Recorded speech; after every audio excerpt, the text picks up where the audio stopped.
So that covers the anatomy of a table saw. So we're going to cover now, we're going to cover safety and operation on this machine. All right.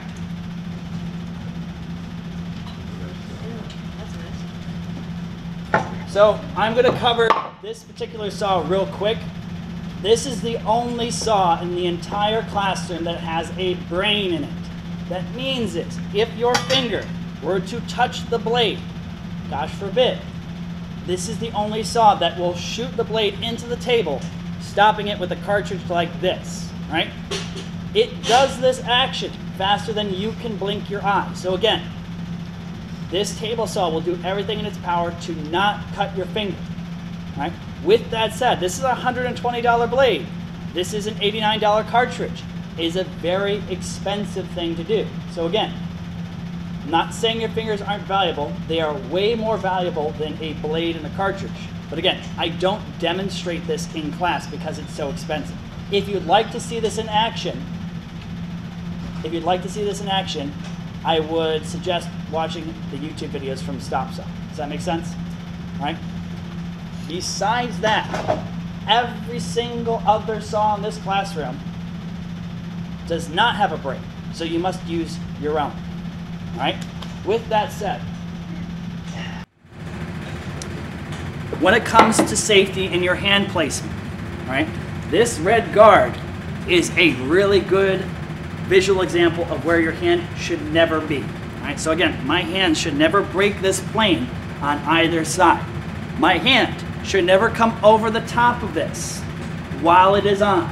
So again, just imagine a little force field over this space here. So again, my hand should not be breaking that plane at any point of any cut. Doesn't matter what cut it is. Now, let's just say I want to run my hand through here. Would that be safe? No. So again, if you cannot put your hand fully open on the table and not break the plane in between the blade and the fence, you cannot use your hand to push the piece through. Doesn't matter how experienced you are, doesn't matter how safe you feel. If your hand is open and it breaks the plane at any point, you must use a push stick. All right, so again, my hand's open and it doesn't break the plane, you may use your hand, but I always suggest a push stick. All right, now, when I go to cut this board, I need to set up the distance between the inside of the blade to the fence. If we use the analogy we were talking about before, which was 3 3/4 is what I want it to be when I am done, what should I set it up as? So if I'm adding an eighth, and it was 3 and what? 3 7/8. Now Corbin, if I'm setting it up with a combination square, I will use 4 as my setup measurement because the blade is also an eighth as well. So if I set my combination square to 4 and I put it to the outside of the fence and I unlock the handle here and I slide it in, my interior measurement from the inside of the blade tooth to the fence will be exactly 3 7/8. That is one way to do it. The other way is I can use a tape measure. Come over top of the blade, lining up the tick mark here to the tooth, and that should be 3 7/8. All right? Reason why I cover this is that every other table saw in this shop does not have the advantage of a ruler built into the machine. So again, what I'm going to stress is that it's very important that you practice with these tools here so that you get familiar with the process itself. Because again, you are going to be responsible for setting up each cut in measurement and the blade height. So you should have one of these handy. Now, when it comes to blade height, would you say that's safe? No. No. So again, what we normally suggest is that the blade be about 1/8 of an inch above your workpiece. So if this piece, let's just say, is hypothetically 3/4 of an inch, I'm going to set the blade height to 7/8. All right, so line it up to 7/8. Now obviously I can't set it up like this, so I need to bring the blade down, get the handle first. Now, once I get closer, I'm going to bring it until the bubble lands between the two lines. Right? Now my blade is set at the correct height.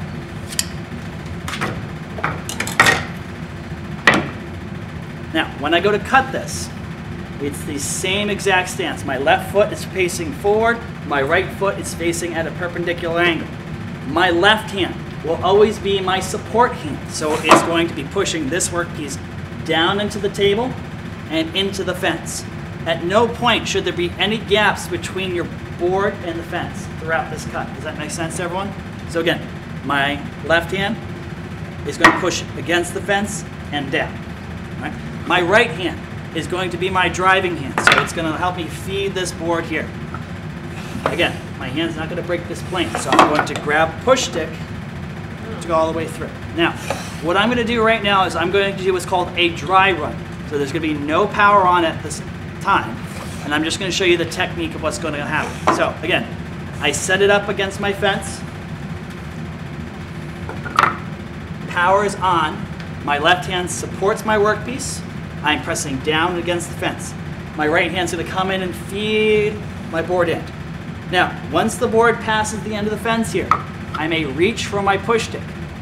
Push sticks should always be in an easy to access space. I should not have to reach down underneath the machine to grab my push stick. So again, grab my push stick, right? Now, here's where I'm going to start talking about your left hand. If your left hand comes parallel to the blade, you're basically pinching the board against a moving object. So it is equal to you riding down a hill and you squeeze the front brake on your bicycle. What happens?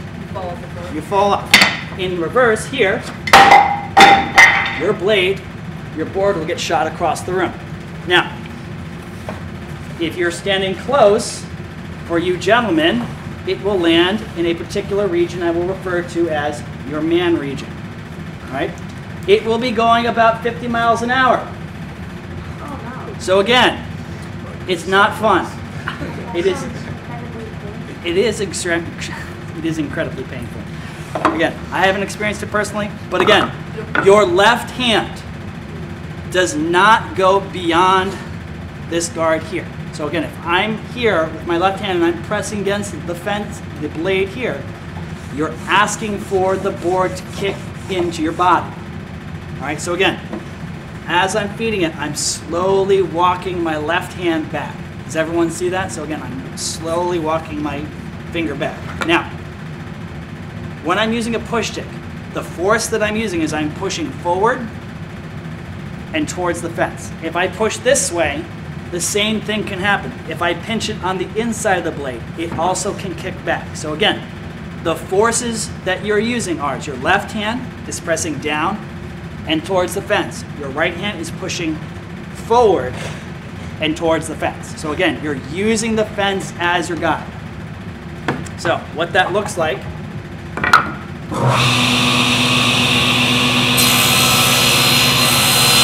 see how I'm walking my finger back? Reach for my push stick. Take my left hand off the table. Put it behind my back.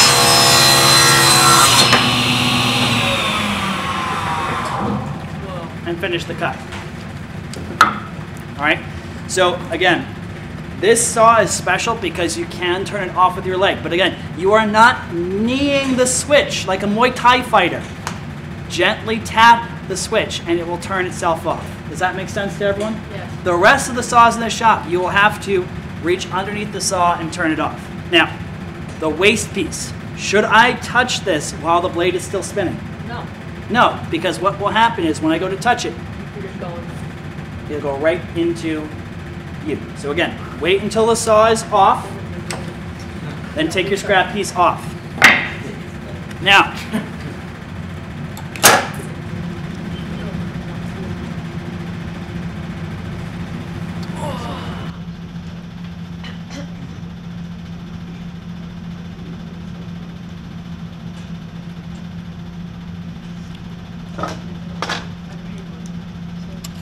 to use a guy named Safety Nigel.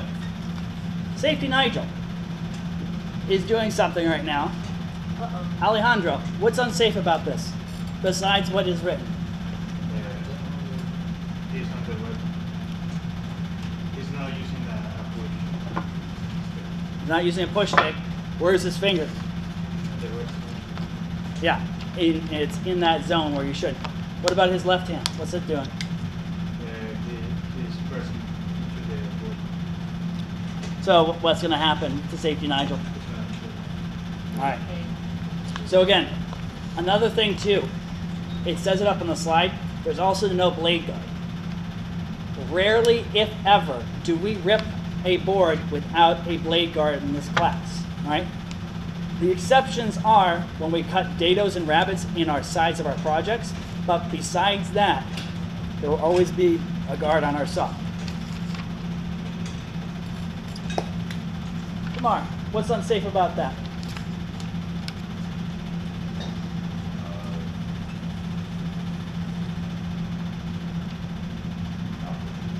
Nothing. So you're telling me that's totally okay. Hold on here a second. Oh, yeah, blade. Thank you for reading the slide. Anderson. He shouldn't be hovered over it, and it shouldn't be cross-cutting.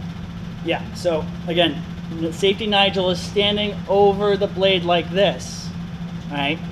That is unsafe. Again, if you're taking the correct stance, your body is nowhere over this table at all. So again, if my left foot is forward, my right foot's back, there's no way I'm leaning over this table. Blade's too high and cross-cutting. Can I cross-cut on a table saw? Yes. Yes. Because, where did I put it? When I use a tool called a micrometer, I can cut 90 degrees, I can cut 45s, I can cut many different angles on the saw itself, right? But I cannot use the fence when I go to cut it. Reason being, if I try to cut like this, the piece will get stuck between the blade and the fence, and it will spin around in here until it either shoots out this way or the next piece pushes it forward. So, the safe and correct way, can you pass me that piece for a second, Sudi? The safe and correct way is we create what's called an offset, right? What I do is I set the distance between my offset and my blade to what I want to cross cut. Put it on my piece, and then cut through it. Right? Because if I put this in the fence here, and it's exactly this distance, what's pushing it through? So instead, that. All right. Now, I had another good question in the other class. Is every saw, table saw here, have a blade in it that can allow it to do both cross-cutting and ripping? Yes. So every table saw that we currently have set up in here, we can do both cross-cutting and ripping. So that means I can go across the grain, I can go rip it with the grain. With that said, in the 6 steps of squaring a board, it is far easier to square my ends and cut to rough length with either a radial arm saw or a radial chop saw and do my ripping here. Does that make sense to everyone? All right. With that said, let's go over the project. So back to our tables.